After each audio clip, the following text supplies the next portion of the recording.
அனைவருக்கும் வணக்கம். பாரம்பரிய திருவள்ளுவர் குலவம்சம் பிரசன்ன ஜோதிடர் சுப மாரிமுத்து திருப்பூரிலிருந்து இந்த பதிவு உங்களுக்காக. ஐயா வணக்கங்க ஐயா. வணக்கம் ஐயா. ஐயா இப்போது மக்கள் சார்பாக ஒரு கேள்வி இன்றைக்கி நான் கேட்கலான் இருக்கேன். கேளுங்க ஐயா.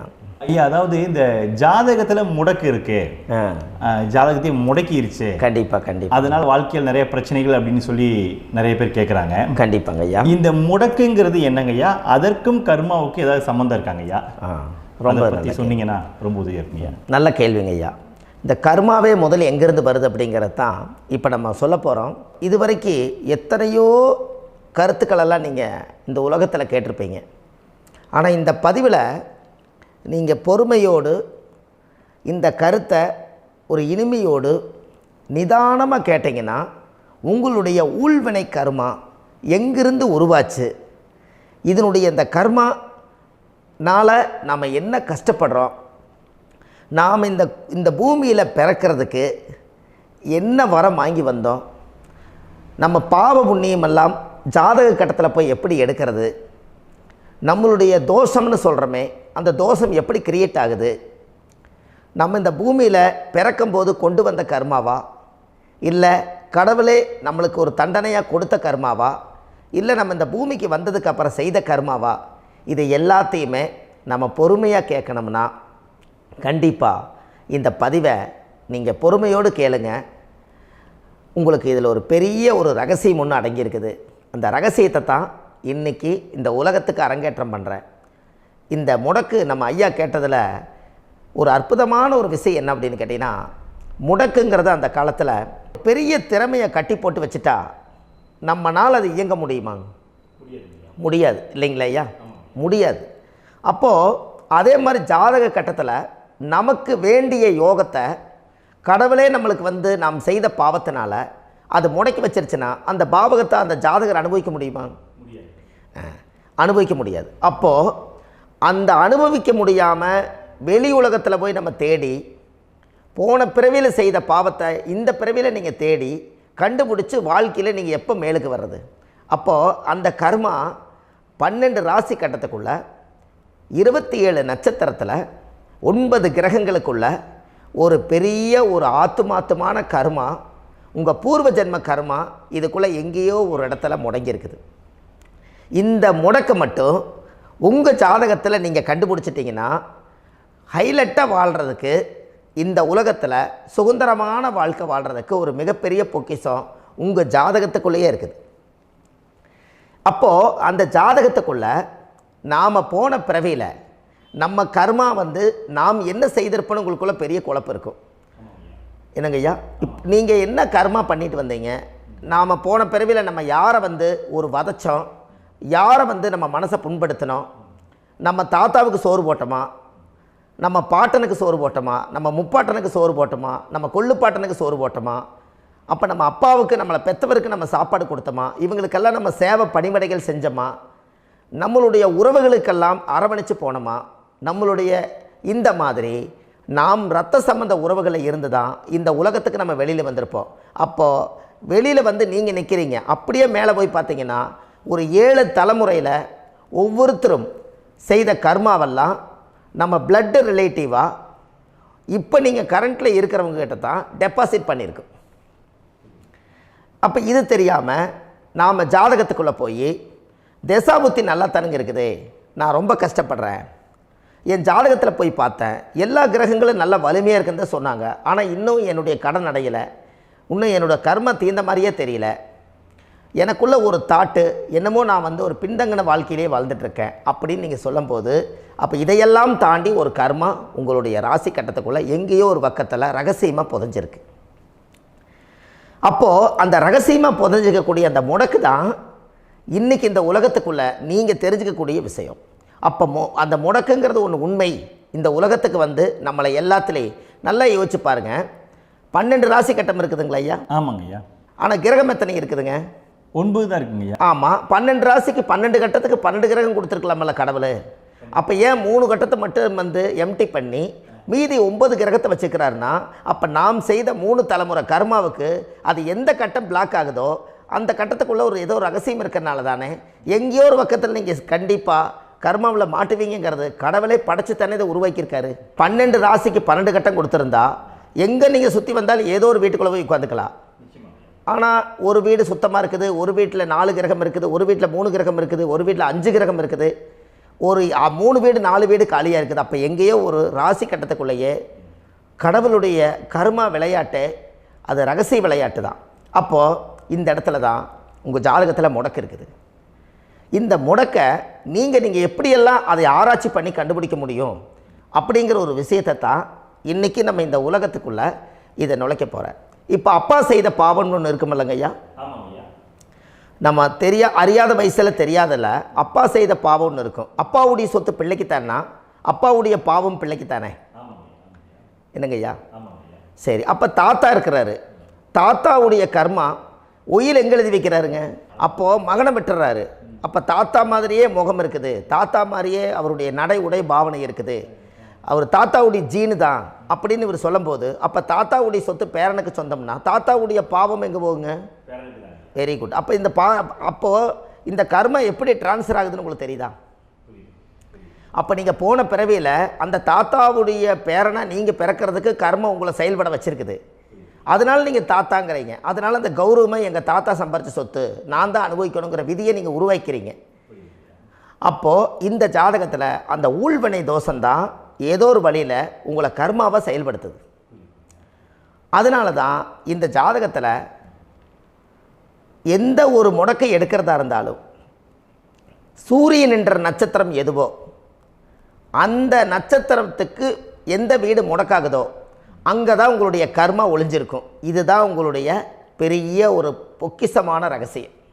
சரிங்க ஐயா, இப்போ இதில் நவகிரகங்கள் 9 இருக்கும்போது ஏன் சூரியனை மட்டும் நம்ம இதில் எடுத்துக்கணும்னு நீங்கள் சொல்கிறீங்க? நல்ல கேள்விங்க ஐயா. நீங்கள் கேட்டீங்க பார்த்தீங்களா, 9 நவகிரகம் இருக்கும்போது சூரியனை மட்டும், அந்த சூரியன் என்ற நட்சத்திரம் பிறக்கும்போது அந்த வீடு மட்டும் முடக்காகுன்னு நீங்கள் கேட்டீங்க இல்லையா? இதுதான் அற்புதமான கேள்வி. ஏன் அப்படின்னு கேட்டிங்கன்னா, சூரியன் அப்பாவோட உயிர் கரு போய் அம்மாவுடைய பனிக்கூடத்தில் கர்ப்பத்தில் வச்சு 10 மாதம் 300 நாள் சுமந்து நீங்கள் இந்த பூமிக்கு வெளியில் வரும்போது நீங்கள் என்ன பாவத்தை இவங்க விதைச்சாங்களோ அந்த கர்மாவை வாங்கிட்டு தான் நீங்கள் வெளியில் பிரசவமாகறீங்க. இதுதானே? அப்போ சூரியன் என்ற நட்சத்திரம், அந்த சூரியனுங்கிறது உயிர் கருவல்லவா, அப்பாவுடைய உயிரணுக்கள் அம்மாவுடைய கருவிக்குள்ளே போய் நாம் குழந்தை வடிவத்தில் இருந்து 300 நாள் பாவ உன்னித்த பதிவில் ஏட்டு எழுதி ஒரு ஜாதகத்தை கையில் கொடுத்து பிறந்த உடனே உங்களுக்கு ஒரு ஏட்டை பெரட்டி நீ இப்படித்தான் விதி, இனிமேல் இப்படித்தான் நீ வாழணும்னு சொல்லி உங்கள் கர்மாவை நீங்கள் கர்மாவோடு தானே வெளியில் பிறக்கிறீங்க. அப்போ சூரியன் என்ற நட்சத்திரம் தானே இந்த உலகத்துக்கு ஒரு பெரிய ஒரு மகத்துவம். இப்போ பாருங்கள், விடிய வரைக்கும் நம்ம முழிச்சிட்ருக்குறோம், காலையில் சூரிய உதயமானால் அவங்கவுங்க செயல்படுறோம். மீதி எல்லா கிரகங்களுக்குமே வெளிச்சத்தை கொடுக்கக்கூடிய சக்தி சூரியனுடைய பிம்ப ஒளிக்குத்தானே உண்டு, என்னங்க ஐயா? அதனால தான் மேசத்து உச்ச வீடுன்னு சொல்லி மேசத்தை உச்சம்னு சொல்லி சூரிய உச்சத்தை அங்கே தான் வச்சாங்க. அப்போது அந்த காலச்சக்கரத்துக்கு 5ஆம் இடம் பூர்வ புண்ணியஸ்தானத்தில் போய் சிம்மத்தில் கொண்டு போய் சூரியனை ஆட்சி வீடுன்னு வச்சாங்க. அப்போது சூரியனில் இருந்து தான் அந்த மையப்புள்ளி உருவாகுது. அப்போ உங்களுடைய ஜாதகத்தில் அந்த சூரியனாகப்பட்டவர் பிறக்கும்போது நீங்கள் உங்கள் ஜாதகத்தை நீங்கள் எடுத்துக்கங்க ஐயா. நீங்கள் இன்றைக்கே போய் கதவை திறந்து உங்கள் பெட்டியை திறந்து பீர்வாவுக்குள்ளே உங்களுடைய ஜாதகம் இருக்குது, அந்த ஜாதகத்தை எடுத்து ஜோதிடர்கிட்டையே நீங்கள் சந்தேகம் கேட்குறக்கு முன்பு நீங்களே உங்களுடைய கர்ம பற்றி தெரிஞ்சுக்கிறதுக்கு இந்த பதிவில் உங்களுக்கு ஒரு ரகசியத்தை சொல்லித்தரேன். உங்கள் ஜாதகத்தில் இப்போ இது வரைக்கும் ராசி கட்டத்தை நீங்கள் பார்த்துருப்பீங்க, ஆனால் பாதசாரம்னு ஒன்று இருக்கும் இல்லைங்களா? ராசிக்கு பாதசாரம்னு ஒன்று இருக்கும். சூரியன் என்ன நட்சத்திரத்தில் இருக்குது, சந்திரன் என்ன நட்சத்திரத்தில் இருக்குது, செவ்வாய் என்ன நட்சத்திரத்தில் இருக்குது, புதன் என்ன நட்சத்திர காலில் நிற்குது, இதெல்லாமே அந்த சாரம் இல்லாத ஜோதிடம் சோரம் போய்விடும். அதனால் அந்த சாரத்தில் நிற்கிது பார்த்தீங்களா கிரகம், அதில் இப்போ நீங்கள் உங்களுடைய ராசி கட்டத்தை ஓப்பன் பண்ணுங்கள். இதில் ராசி கட்டத்தில் சூரியன் என்ற நட்சத்திரம்னு ஒன்று இருக்கும் இல்லைங்களா? அது எதுவாக வேணாலும் இருந்துட்டு போட்டோம். அந்த நட்சத்திரம் தான் நீங்கள் பிறக்கும்போது தாயுடைய கருவறைக்குள்ள கரு உருவான நட்சத்திரமே அதுதான். புரிஞ்சுங்களா ஐயா? பிறக்கும்போது நீங்கள் அந்த கருவுடைய நட்சத்திரம் அப்பா வந்து கருவை உருவாக்கி கர்மாவை விதைச்சது அந்த சூரியன் என்ற நட்சத்திரம் தான். அந்த வீட்டுக்கு தான் இந்த ராசி கட்டத்தில் உங்களுக்கு முடக்கு உருவாகுது. புரிஞ்சுங்களா ஐயா? அப்போது ஒரு ஜாதகத்தில் சூரியன் என்ற நட்சத்திரம் எதுவோ அதுதான் உங்களுடைய கர்மா நட்சத்திரம்.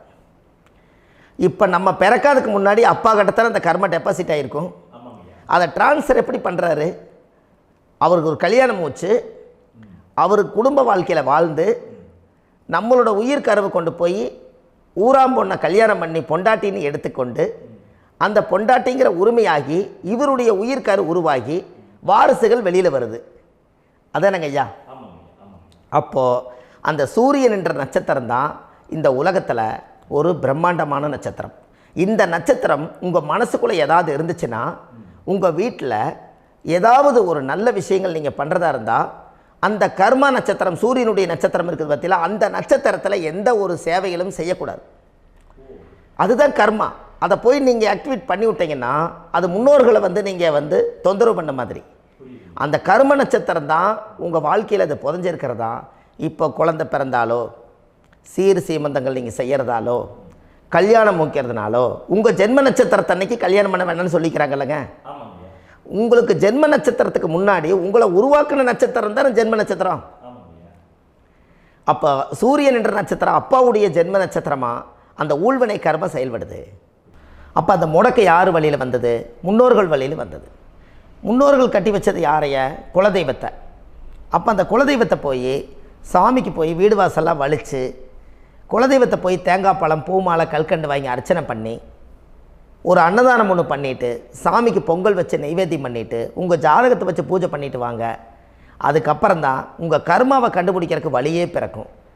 குலதெய்வத்தை வணங்காமல் கோவிந்தா கோவிந்தா என்று பல தெய்வத்தை வணங்கினாலும் பலனொன்றும் இல்லைன்னு அந்த காலத்தில் முன்னோர்கள் சொல்லி வச்சுக்கிறாங்களா இல்லைங்களா? அதனால் கண்டிப்பாக அதை கண்டுபிடிச்சி நீங்கள் அதுக்கு ஒரு நைவேத்தியம் பண்ணால் மட்டும்தான் முதல்ல உங்கள் 5ஆம் பாவம் முன்னோர்கள் அது வேலை செய்யும். குலதெய்வ ஆலயத்துக்கு போயிட்டு வாங்க. போயிட்டு வந்துட்டு இந்த கர்மவினை தோஷத்தை நிவர்த்தி பண்ணுறதுக்குண்டான சரியான பரிகாரத்தை நம்ம எடுப்போம்.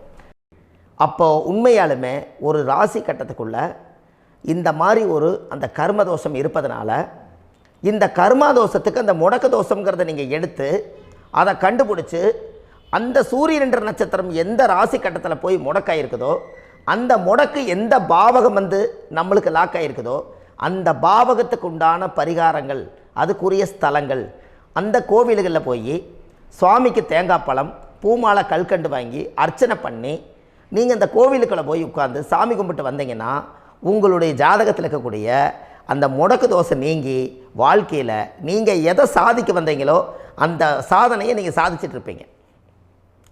புரிஞ்சுங்களா ஐயா? ஏன் அப்படின்னா அந்த முடக்கு நட்சத்திரத்துக்குள்ளே தான் ஒரு தோஷம் இருக்குது. இப்போ அந்த காலத்தில் பாருங்கள் ஐயா, முன்னோர்கள் எல்லாம் நிறைய பேர் கோவில் கட்டி வச்சுட்டு போயிருக்காங்களா இல்லைங்களா? இந்த கோவில் எதுக்காக கட்டி வச்சுக்கிறாங்கன்னா அவங்க கட்டினவங்களுக்கும் அந்த முடக்கு தோஷம் இருந்திருக்குது.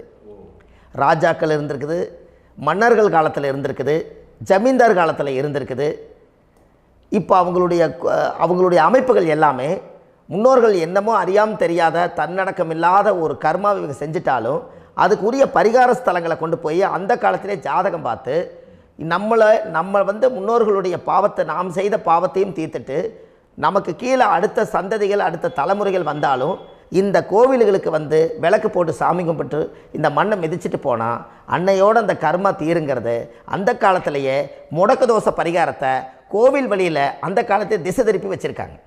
அப்போ நீங்கள் கோவிலுக்கு போகாமல் கண்டிப்பாக இந்த பரிகாரத்தை நீங்கள் உடைக்க முடியாது. ஏன் உடைக்க முடியாதுன்னா இப்போ நீங்கள் எத்தனை வருஷம் வாழ்கிறீங்க ஐயா? 120 வருஷமே வச்சுக்கோங்க. சூரியன் திசை 6 வருஷம், சந்திரன் திசை 10 வருஷம், செவ்வாய் திசை 7 வருஷம், ராகு திசை 18 வருஷம், குரு திசை 16 வருஷம், சனி திசை 19 வருஷம், புதன் திசை 17 வருஷம், கேது திசை 7 வருஷம், சுக்கிரன் திசை 20 வருஷம். இப்போ நான் சொன்ன டோட்டலெல்லாம் கூட்டிங்கன்னா 120 வருஷம் வரும். இது ஒரு மனிதர் பிறந்து பூரண ஆயுளோடு வாழ்ந்தால் இந்த 120 வருஷம் வாழ்ந்தால் அவர் இந்த பூலோக பதவி விட்டு சிவலோக பதவி போயிடுவார். அதுக்கு பேர் தான் பூரண ஆயுள் என்று பொருள். அப்போ இந்த பூரண ஆயுளை வாழ்ந்தவருக்கு 120 வருஷம். கோயில் எத்தனை வருஷம் வாழுதுங்க ஐயா? கோயில் பழங்காலத்து கோயிலெல்லாம் எத்தனை வருஷம் வாழுதுங்க? 12 வருஷத்துக்கு கும்பாபிஷேகம். அது ஓகே, அது பரவாயில்ல. 12 வருஷத்துக்கு ஒருக்கா பழசை புதுப்பிச்சு கும்பாபிஷேகம் பண்ணி மறுபடியும் அதுக்கு பவர் ஊட்டி சக்தி ஊட்டி அதுக்கு உருவேற்றுறாங்க. நான் சொல்கிறது கோயில் 5000 வருஷம் 4000 வருஷம் பெரிய பெரிய சித்தர்கள், மகான்கள், ரிஷிமார்கள், யோகிகள், சித்தர்கள் இவங்களெல்லாம் போய் கோவில்லையே சிவனையும் பெருமாளையும் வழிபாடு பட்டுட்டு கோவில்லையே ஒரு ஓரத்தில் ஜீவசமாதி ஆயிட்டாங்கன்னு பழைய கால கோயிலில் சித்தர்கள் குடியிருக்காங்களா இல்லைங்களா? இருக்காங்கல்லங்க ஐயா. அப்போது நாம் 120 வருஷம் வாழ்கிறோம், கோவில் 5000 வருஷம் வாழுது. எங்கே சக்தி அதிகமாக இருக்குன்னு சொல்லுங்க? கோவிலில் தாங்க ஐயா. கோயில் தான், அதில் ஒன்றும் மாற்றம் இல்லைங்களே. கோயில் தாங்க. அப்போ கோவிலில் தான் அந்த சக்தி இருக்குதுன்னு நீங்கள் சொல்கிறீங்க. அப்போ உங்களுடைய கர்மாவை உடைக்கிறதுக்கு 120 வருஷம் பெருசா 5000 வருஷம் பெருசான்னு சொல்லுங்கள்? 5000 தாங்க. அப்போ 5000 வருஷம் உள்ள அலைகள் வந்து எத்தனை அந்த சிவனுக்கு இப்போ சிவன் கோயிலே உங்களுக்கு முடக்கு தோஷத்துக்கு ஒரு கோயில் வருதுன்னு வச்சுக்கோங்க.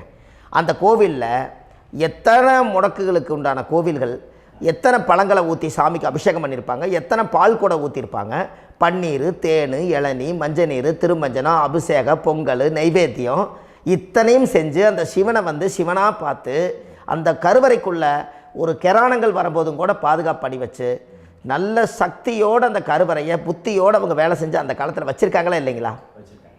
அப்போது நம்ம வீட்டை அவ்வளோ சுத்தமாக வச்சுருக்க முடியுமா? என்னதான் வாஸ்து இருந்தாலும் முடியாது இல்லைங்களா? அப்போது அவ்வளவு ஒரு பவர்ஃபுல்லான கோவில் அந்த முடக்கு தோஷத்துக்குள்ளே ரகசியமாக அந்த கோயில் அடங்கியிருக்குது. உங்கள் ஜாதகத்துக்குள்ளே உண்மையாலுமே ஊழ்வினை கோயில், கர்மவினை கோயில் அதுக்குள்ளே இருக்குது. அந்த ஜாதகத்தை கணிச்சு பார்த்தா கரெக்டாக உங்களுடைய ஜாதகத்தில் அப்பாவுடைய கருவறையிலேருந்து உயிர் உருவாகிற நேரத்தில் இருந்து இப்போ வரைக்கும் நீங்கள் கரண்ட்டில் வாழ வரைக்கும் அந்த கர்ம கூட வர்றதை ஒரே ஒரு இடத்துல போனால் மட்டும்தான் விட்டுட்டு வர முடியும். அது எந்த வீடு அப்படின்னு கேட்டால் உங்களுக்கு வந்து அப்பாவுடைய கர்மா வழியில் போய் அந்த கோவில் பழையகால கோயில், பழையகால தெய்வங்கள், அந்த கோவில் தான் உங்கள் ஜாதகத்துக்குள்ள ரகசியமாக இருக்கும். அது ஏன் இந்த பதிவில் உங்களால் சொல்ல முடியாது அப்படின்னா, இந்த பதிவில் ஏன் உங்க சொல்ல முடியாதுன்னா உங்கள் ஜாதகம் தெரியாமல் என்ன கோயிலை நீங்கள் சொல்லுவீங்க? இப்போ பொதுவாக ஒரு நட்சத்திரத்துக்கு ஏதோ ஒரு கோவிலை அவங்க சொல்லி நீங்கள் போயிட்டு வர்றீங்கன்னு வச்சுக்கோங்க. ஆனால் அது வேலை செய்யலைன்னா நம்மளுக்கு என்னங்க இவ்வளோ கஷ்டப்பட்டு போய் அதை பலனடையிலேன்னு கேள்வி கேட்டக்கூடாது. உங்கள் ஜாதகத்தை நீங்கள் கொண்டாங்க, உங்கள் டேட் ஆஃப் பர்த் டயத்தை போட்டு ஜாதகத்தை கணிச்சு நீங்கள் சூரியன் என்ற நட்சத்திரத்துக்கு உங்களுடைய கர்மவினை கோவில் யார், உங்களுடைய முடக்கு யார், ஊழ்வனை தோஷத்துக்கு உண்டானவர் யார், தாய் வழி கர்மா யார், தந்தை வழி கர்மா எது, நீங்கள் பிறக்கும்போது வந்த கர்மா என்ன, இது எல்லாம் கணிக்காமல் பொதுவாக ஒரு கோயிலில் போய் நீங்கள் பாட்டுக்கு சாமி கும்பிட்டு வந்தால் பலன் எப்படி கிடைக்கும்? கண்டிப்பாக கிடைக்காதுங்க ஐயா. என்னங்க ஐயா? அது தெரிஞ்சு பண்ணாதான் சரியா? ஒரு டாக்டர்கிட்ட போகிறீங்க,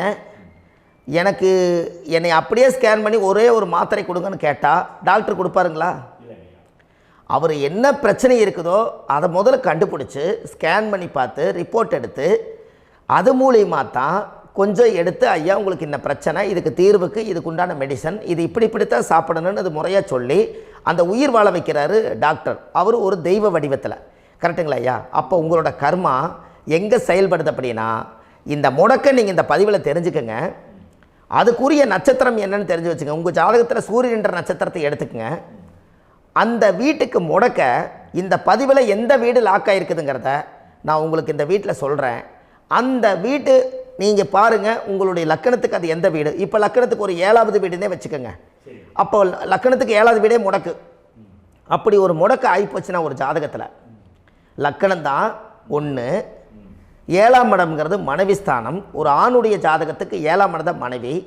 அவருக்கு நல்ல மனைவி அமையாமல் ஆடம்பரம் இருந்தும் வீடு அரண்மனை மாதிரி இருந்தும் அந்த மனைவியை ஒரு சந்தோஷமாக அவர் அனுபவிக்க முடியாது.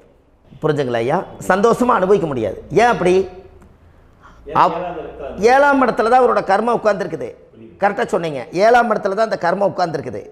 அப்போ அந்த 7ஆம் இடத்துல இருக்கக்கூடிய அந்த கர்மா போன பிறவியில் நீ மனைவிக்கு சோறு போடாமல் மனைவியை கட்டி வச்சு அடிக்கிறதும், மனைவியை துன்புறுத்துறதும், அந்த மனைவி இருக்கவே இன்னொரு வாழ்க்கைக்குள்ளே போகிறதும், இங்கே வாழ வேண்டிய தாம்பத்திய சந்தோஷத்தை கொண்டு போய் இன்னொரு இடத்துல கொடுக்கறதும், தெரிஞ்சிருந்தே நம்மளுடைய மனசுக்குள்ளே திருடுத்தனமாக வாழ்கிறதும், இது எல்லா கர்மாவும் போன பிறவியில் நாம் செய்த ஊழ்வினை கர்மா தான் உங்கள் ஜாதகத்தில் 7ஆம் இடம் முடக்கு. அப்போ அந்த 7ஆம் இடம் முடக்கா இருந்துச்சுன்னா கண்டிப்பாக உங்கள் ஜாதகத்தில் நீங்கள் என்ன அனுபவிச்சிட முடியும்? நல்ல நண்பர்கள் கிடைக்க மாட்டாங்க, நல்ல ஒரு பார்ட்னர்ஷிப் அமையாது, நல்ல ஒரு நட்பு வட்டங்களில் எதையும் அனுபவிக்க விடாது, ஒரு அங்கீகாரமான உறவுகளில் போய் நம்ம ஸ்ட்ராங்காக நிற்க முடியாது. 7ஆம் இடம் என்பது தாம்பத்திய வாழ்க்கை, பூர்த்தி இல்லாத வாழ்க்கையாக இருக்கும். இப்படியெல்லாம் அந்த ஜாதகத்தில் ஒரு பொதுவாக ஒரு ஜாதகத்தில் 7ஆம் பாவம் முடக்காயிட்டால் இந்த கர்மாவை அவர் அனுபவிச்சுக்கிட்டே இருப்பார். இது எப்போத்தான் அதுக்கு ஒரு தீர்வு வேணுங்கய்யா? அந்த கோயில் எதுன்னு நீங்கள் கரெக்டாக சொன்னீங்க. இப்போ இது மனிதனால் செயல்படுது. மனிதர்கள் தான் கோயிலை கட்டி வச்சாங்க. தெய்வத்தை விட ஒரு காலத்தில் மனிதர்களுக்கு மகிமை ஜாஸ்தி. ஏன்னா சாதாரண ஒரு மண் பூமியாக இருந்த இடத்த மனிதர்கள் தான் கோயில் கட்டி ஒரு மகிமைப்படுத்தி புண்ணியம் பண்ணி வச்சாங்க. மனிதர்களுக்கு சக்தி அதிகம்தான், ஆனால் பிரபஞ்சத்துக்கு அதை விட சக்தி அதிகம் அல்லவா? ஐயா, நீங்கள் கோவிலுக்கு போய் அந்த கர்மா உடைக்கிறதுக்கு கோவிலில் சக்தி இருக்குது, ரைட்டு. ஆனால் நம்ம வீட்டுக்கும் கோயிலுக்கும் ஒரு மிகப்பெரிய தொடர்பு என்னென்னா, அந்த கோயில் கட்டுறவங்க எல்லாமே பழைய காலத்து கோயிலெல்லாம் பாருங்கள், பஞ்சபூதத்தை வச்சு கட்டியிருப்பாங்க. பஞ்சபூதத்தை வச்சு தான் கட்டுவாங்க கோயில். அது உங்களுக்கு தெரியணும் இல்லைங்களா? பஞ்சபூதம்னா நீர், நெருப்பு, காற்று, பூமி, ஆகாயம்.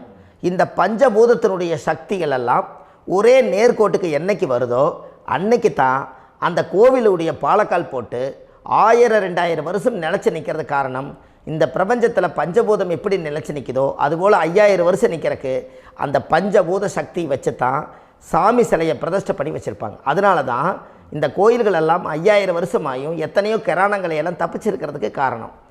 அப்பேற்பட்ட புண்ணிய ஸ்தலம் உங்களுக்கு எதுன்னு தெரியணும் அல்லவா? என்னங்க ஐயா? அப்பேற்பட்ட புண்ணிய ஸ்தலம் உங்களுக்கு எதுன்னு தெரிஞ்சால் தானே நீங்கள் போய் செய்ய முடியும், இல்லாட்டி கண்டிப்பாக தெரியாது. அப்போ இந்த முடக்கு தோஷத்தை கடவுள்கிட்ட கொண்டு போய் ஒப்படைக்கணும். நாம் பிறக்கும் போது கொண்டு வந்த கர்மாவை நாம் இருக்கும் காலத்தில் கொண்டு போய் இந்த கர்மாவை சுத்தப்படுத்தி, நீங்கள் பாவ ஆத்மாவை இந்த பூமியில் பிறந்து பூலோகத்தில் எல்லா புண்ணியத்தையும் செஞ்சுட்டு இந்த பூலோகத்தை விட்டு நீங்கள் போகும்போது புனித ஆத்மாவாக போகணுன்னா உங்கள் கர்மாவை கொண்டுட்டு போகாதீங்க, கர்மாவை நிவர்த்தி செய்யுங்க. என்னங்க ஐயா? அப்போ கர்மாவை சுத்தப்படுத்துங்க. கர்மாவை சுத்தப்படுத்திட்டு உங்களுக்கு பிறக்கிற குழந்தைகளுக்கு அந்த கர்மாவை டிரான்ஸ்ஃபர் பண்ணாமல் உங்களோட நில் பண்ணுங்க. ஒரு உதாரணம் சொல்லட்டுங்களா ஐயா? ஒரு காந்தம் ஒன்று இருக்குது இல்லைங்களா? ஒரு காந்தம்ங்கிறது ஒரு தாத்தாவாக வச்சுக்கோங்க. ஒரு இரும்பை கொண்டு போய் வச்சா ஒட்டு மோட்டாதா? அப்போ ஒட்டுனோடனே காந்தம்ங்கிறது தாத்தா, அவருக்கு பிறந்த வாரிசுக்கு அந்த கர்ம டிரான்ஸ்ஃபர் ஆயிருமா? சரி, இன்னொரு இரும்பை கொண்டு போய் வைங்க, ஒட்டு மோட்டாதா? அப்போ அது பேரனுக்கு வைங்க, பேரனுக்கு வந்துருச்சு அந்த கர்மா. இன்னொரு இரும்பை கொண்டு போய் வைங்க, அந்த காந்தத்துக்கு நேர் இன்னொன்று வைங்க, ஒட்டு மோட்டாதா? அப்போ அதை கொண்டு போய் நம்ம கொள்ளு பேரனுக்கு வைங்க. இப்படியே டிரான்ஸ்ஃபர் ஆகி தலைமுறையாக இந்த கர்மா தொடர்ந்துக்கிட்டே இருக்குது. இந்த இடத்துல கொண்டு போய் காந்தத்துக்கு இரும்பு ஒட்டிகிட்டே இருக்குதுல்ல, இந்த இடத்துல ஒரு மரக்கட்டை செஞ்சு கொண்டு போய் கரெக்டாக வச்சுக்கினே போட்டுமா? அந்த மரக்கட்டையை கொண்டு போய் வைக்கிறவர் யார்? மரக்கட்டை வச்சுட்டு அடுத்த வாரிசு புனிதமாக பிறந்துட்டு அந்த மேலே இருக்கிற கர்மாலாம் இந்த அடுத்த இதுக்கு வராதில்ல. இதுதாங்க ஐயா கர்மா. தொடர்ந்து வரக்கூடிய கர்மாவை அதை நில் பண்ணணுங்கிறதுக்கு பேர் தான் இந்த உதாரணத்தை சொன்னவங்களுக்கு. அப்போ நாம் இந்த பூலோகத்தில் நம்ம ஒரு தாயுடைய கருவறையில் இருந்து தொப்புள் கொடி அறுக்கும் நேரம் நாம் என்ன கர்மாவை வாங்கி வந்திருந்தாலும் அதையெல்லாம் ஆராய்ச்சி செய்து ஜாதகத்தில் முழுமையாக கண்டுபிடிச்சி ஒரு காலம் இல்லைனாலும் ஒரு காலம் நம்ம நல்லா இருக்கிறதுக்காக, நம்ம வாரிசுகள் எல்லாம் நலமடைஞ்சு வளமடைஞ்சு வர்றதுக்காக இந்த கர்மா தோஷத்தை கரெக்டாக கண்டுபிடிச்சி சரியான கோவிலுக்கு போய் நீங்கள் கர்மாவை நிவர்த்தி பண்ணி அங்கே பூஜை புனஸ்தானங்கள், சகசரநாம பூஜைகள், ஓமங்கள், வழிபாடுகள் இதெல்லாம் நீங்கள் செஞ்சு உங்களுடைய பாவத்தை எல்லாம் கழித்து உங்கள் ஜாதகத்தவே யோகமாக மாற்ற முடியும். கண்டிப்பாக மாற்ற முடியும். ஏன்னா நம்ம யாரை நம்பி செய்கிறோம்? சரியான கடவுள்கிட்ட வழிகாமிக்க போகிறோம். அப்போ கடவுள் பொய்யாயிருவாரா? ஐயா நம்ம அதாவது அந்த காலத்தை சொல்லுவாங்க, சத்தியுள்ள சாமி கும்பிட்டு புத்தி உள்ள உள்ளே பெக்கணும்னு சொன்னாங்க. 16 வதபதன்னு பெக்கலை, எல்லாம் அறிவோடு பெற்றாங்க. அதனால் எல்லாமே தாய் தந்தைகள் பேச்சை கேட்டாங்க. அன்றைக்கி எல்லாருமே தாய் தந்தைகளுக்கு தூணாக நின்னாங்க. அப்போ அந்த காலத்தில் சத்தியுள்ள சாமி கும்பிட்டு புத்தி உள்ள உள்ளே பெக்கணும்னு சொல்லி அன்றைக்கி அறிவோடு பெற்று இந்த கர்மாவை ஆளுக்கு ஒரு கர்மாவை டிரான்ஸ்ஃபரை பிரித்து எல்லாரும் சுத்தப்படுத்தினாங்க. இன்றைக்கி நம்ம ஒரு குழந்தை 2 குழந்தை பெற்று வச்சுருக்கோம். அவங்களுக்கே இவ்வளவு கர்மா வந்துருச்சுன்னா இந்த குழந்தைகளுக்கு என்னைக்கு இந்த கர்மாவை போய் கண்டுபிடிச்சி நீங்கள் எப்போ சரி பண்ணுவீங்கன்னு. அப்போ இந்த வாழ்க்கையில் ஏதோ ஒரு பிரபஞ்ச சக்தி நம்மளை அறியாமல் என்னமோ ஒரு இயக்கத்தில் கொண்டு போய் விட்டுருச்சுங்களா? அப்போ இனிமேலாவது இந்த கர்மாவில் இருந்து கண்டிப்பாக நம்ம நிவர்த்தி ஆகணும்னு சொன்னால் இந்த முடக்கு தோஷத்தை யாரெல்லாம் கண்டுபிடிச்சி இந்த ஊழ்வினை கர்மாவில் இருந்து நாம் கருவறையில் சுமக்கும் போது 10 மாதம் நீங்களாம் என்னென்ன நினச்சிருப்பீங்க? அதாவது கருவறைக்குள்ள கருப்பாக ஒரு பிண்டம் இடப்பக்கம் கிடக்கையில் இந்த பூமிக்கு வரும்போது நீங்கள் என்னென்ன நினச்சிருப்பீங்க? இந்த பிறந்ததுக்கு அப்புறம் வந்து தான் அம்மா தெரியுது, அப்பா தெரியுது, தாத்தா தெரியுது, பாட்டி தெரியுது, இந்த உலகத்தில் கண்கொள்ளாத காட்சிகள் எல்லாம் தெரியுது, எல்லாம் தெரியுது. ஆனால் 10 மாதம் உங்கள் வாழ்க்கையில் நீங்கள் இருக்கும்போது நீங்கள் என்னென்னலாம் நினச்சி இந்த பதிவில் இறைவன் கொடுத்தாரோ அதையெல்லாம் அனுபவிக்கத்தான் வந்தீங்க. அதுக்கு இடையில இருக்கிறதான கர்மா. இந்த ஒரு விஷயம் உங்களுக்கு கிடச்சிருச்சுன்னா நீங்கள் எல்லாருமே ராஜயோகமாக பிழைப்பீங்கள்ல. இதில் ஏழை பணக்கார யாரையுமே சொல்ல வரல. அவங்க பிறக்கும்போது புண்ணியத்தை பொறுத்து தான் போன ஜென்மத்தில் நம்ம என்ன புண்ணியங்கள் பண்ணி வச்சோமோ அந்த புண்ணியத்தில் இன்றைக்கி நல்லா வாழ்கிறாங்க. ஒருத்தர் கேட்டார், என் ஜாதகத்தில்ங்க எங்கூட படித்தவர் இடம் வாங்கிட்டார், வீடு வாசல் கட்டிட்டார், தொழில் பண்ணிட்டார், நல்லா இருக்கார், ஆனால் நான் இன்னும் அப்படியே தான் இருக்கிறேங்கன்னு ஒருத்தர் கேட்டார். அதுக்கு ஒரு கருத்து என்னென்னா, டேட் ஆஃப் பர்த் ஒன்று தான், டைம் ஒன்று தானே வச்சுக்கோங்க. அவங்க அப்பா செஞ்ச புண்ணியம் வேறு, நீங்கள் செஞ்ச பாவங்கள் வேறு. அவர் செஞ்ச புண்ணியத்தினால அவருக்கு எல்லாமே முன்னாடி கிடைக்கிது. நீ கர்மாவெல்லாம் கழிச்சிட்டினா பின்னாடி கிடைக்க போகுது. இதில் மற்றவங்களை பற்றி வேற்றுமையாக நினைக்கிறதுல எந்த ஒரு இதுவுமே இல்லை. அப்போ ஒருத்தர் பார்த்து ஒருத்தர் வாழ வேண்டாம்.